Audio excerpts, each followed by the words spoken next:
100 days मालिकेच्या भागामध्ये आपण पाहिलं होतं की अजय राणीला पोलीस स्टेशनला बोलवून घेतो। आता या भागामध्ये अजय आणि शेलर त्यांच्या सरांना केसची डिटेल दाखवण्यासाठी येतात। तेवढ्यात राणी तिथे येते व अजयला भेटण्यासाठी केबिन मध्ये जाते। अजय त्या दोघांच्या रिलेशन आणि बिझनेस बद्दल चौकशी करत असताना तिथे काही राजकारणी माणसं येतात आणि अजयला बोलवायला सांगतात। त्यांचा आवाज ऐकून अजय बाहेर येतो आणि राणी पण त्याच्या मागे येते। तेव्हा ती त्या राजकारणी माणसाला थोडं नरमाईने बोलायला सांगते। त्यानंतर सर्व राजकारणी तिथून निघतात। राणी आणि अजय परत केबिन मध्ये येतात। राणी अजयला पाणी देते। तेव्हा अजय राणीला सांगतो, तुम्ही निघू शकता, माझे प्रश्न विचारून झाले।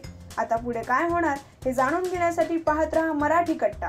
मराठी सिनेसृष्टीच्या ताज्या अपडेट्स व गॉसिपसाठी आमच्या चॅनलला सबस्क्राईब करायला विसरू नका।